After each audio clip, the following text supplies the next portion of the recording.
going on, parents? Welcome back to Teenager Tuesday. Happy Tuesday. If we haven't met, my name is Will. I'm the lead student pastor here at Hope. And today, and not only today, but then for the next series that we got going, is the one and only Cory Burchard. Man, Will, Hey, Cory. excited to be here. Man, just honored to get to talk with you this morning through some of these things. Heck yeah. If anybody who's listening, if you've been to one of our conferences, Cory is a staple. This is like your fourth year? Fourth year. Doing a Man, it's like family reunion. Oh, yeah. Like coming back, hanging out yeah. with family. So Little known fact about Cory and me is that we have matching tattoos. for sure. We do. Yeah. Yeah, on our necks, actually. No, I'm kidding. My arm. Yeah. But yeah, close to my neck. Yeah, For sure.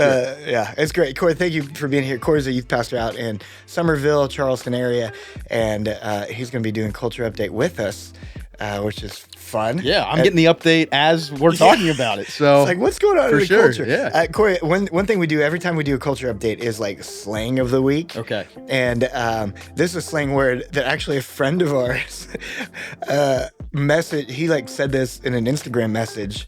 And I was like, what does that mean? Because within his sentence, he typed FYR.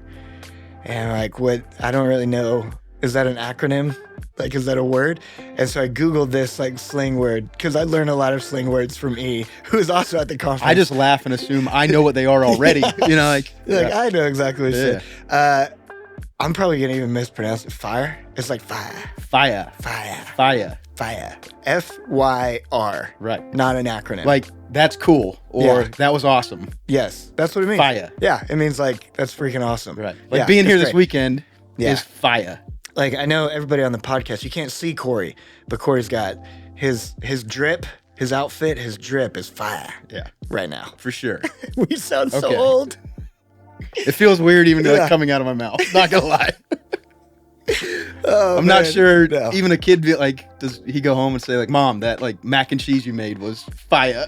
You know, like how does Maybe. that? You know, like, It depends on the mac and cheese, right? for sure. If Yeah. some parents, you ever have mac and cheese with brisket in it? That's fire. It is fire, dude. Exactly what it It's awesome.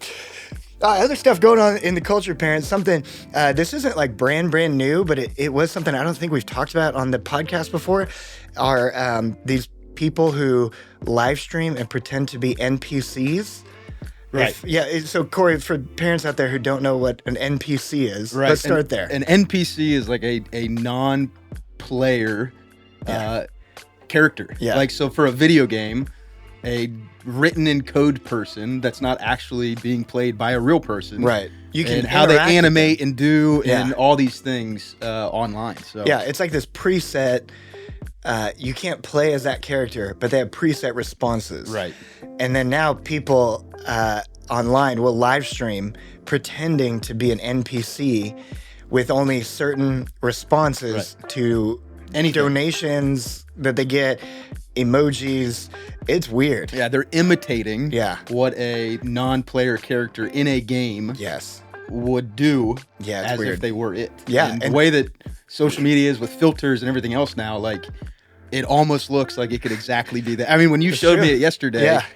I had to, like, double take a couple times just to see, like, is this really a person? Yeah, probably the most popular one that I know that went viral, at least that I saw, was, and you can Google this, Pink Dolly. If you Google Pink Dolly TikTok Live, you'll see this stream video and just see how strange this is. And so you don't have to have TikTok for it. You can just No. Google it and it'll come up and Yeah. you can watch it that way. Yeah, do what adults do, older adults. Right. You look on YouTube for what's going on TikTok. Right. By the time it goes viral, Yeah.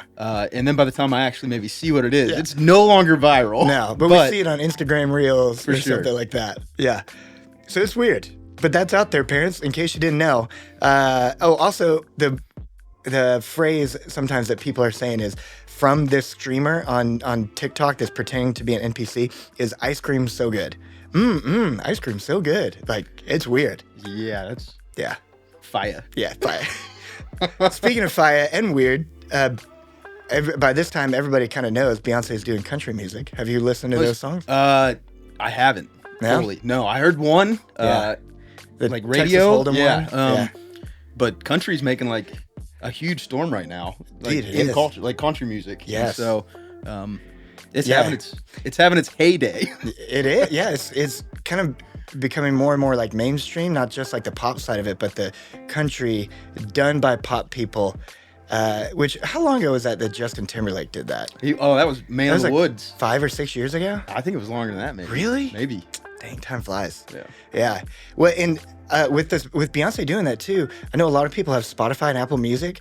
I would also say for parents, be aware of the artist pictures that are on the songs on Spotify and Apple Music, because this one of Beyonce, I think it's the Texas Hold'em one. She's basically naked.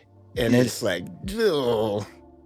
Yeah, I've also learned that explicit isn't just every cuss word, but it's only like the F word? Yeah, like bad cuss words. Oh. So like, even my own kids, like, you realize like every song, if you go through, like, that doesn't necessarily mean it's no cussing in it. So something to be aware of. For sure. Oh, dude, that's so true. Yeah.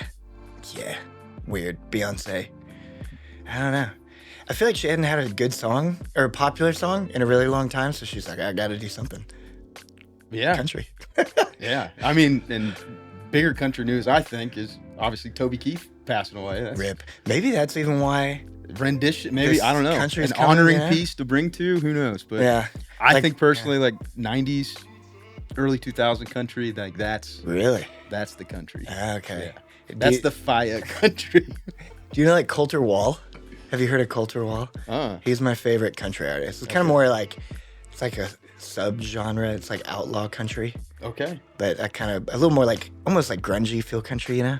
Not like rock, but like, Yeah. We're in Texas, so maybe everything's a little country. So that works. Amen. Cody, you're married. Cory, but yeah. Oh my gosh. Yeah. What we'll in just the talk world? about how good friends we are, but it's all good. Dude, we're like brothers. What just happened? We'll edit that out. Probably not. You're married. Yeah. The last thing that we have is kind of talking about love languages. Yeah. We talked about TikTok earlier. It seems like TikTok is the beginning place for viral a lot of the time now. Right. And so there was a big TikToker did love language. Now it's all over TikTok. Now it's kind of making a comeback too. Have you and your wife kind of gone through the love languages? Yeah, like early on, it was one of those things almost like in premarital or like, early on in marriage, like, hey, learn how each other like value what makes them feel loved, right? Like, and so it wasn't just what's helpful to loving your spouse, but how do you receive love well? And putting like words to what those things are. Yeah. And so there's 5 of them. Do you remember what all 5 of them are? Okay, I know time. Quality time, because that's my wife, that's Kelsey's number one. It's quality time. Yep. Quality time, touch, gifts, words of affirmation, acts of service. Acts of service. That's it. That's the 5. What's your top one? I'm a words of affirmation guy, for sure. So then I did a horrible you didn't know my name, and I'm willing to leave the whole weekend now. No, and I like forgiving love, like acts of service, like love being able to serve. But it's important to know, like, if your spouse doesn't receive love that way, your kid doesn't receive it that way, like, you could feel like, hey, I'm loving you the best I can, and they're like, well, I don't need you to do these things for me, just spend quality time with me, or so. It creates good conversation around putting like common words that maybe you and your family can discuss to say, how do we like receive love from each other best? So we're not striving in different areas. Yeah, it's learning to speak their language just as much as them understanding what language you're trying to speak to. I think it'd be great. And I believe taking love languages, the testing online is free, I think. Yeah, okay. I think it is. Maybe it's not. But either way, even just bringing up the conversation with you and your student, and even just, you could do this as a great conversation around a table, to talk about over a meal. So, learn each other's love languages. For sure. And I would better definitely say your kid's name's right. Maybe your spouse's name right, your friend's name's right. Those help feel loved, for sure. Dude, I can't believe I did that. Thank you for being here, Cory. Yeah, no problem. Thank you. I'm excited for the next series. Thanks, Bill. Join us next week. We're going to jump into some tips that Cory has for us for parents and families and teenagers, and it's going to be very helpful. So make sure you tune in next week as we start that series. In the meantime, always remember, you got this. You can do this. You're not alone. God is with you, and so are we. Have a great week.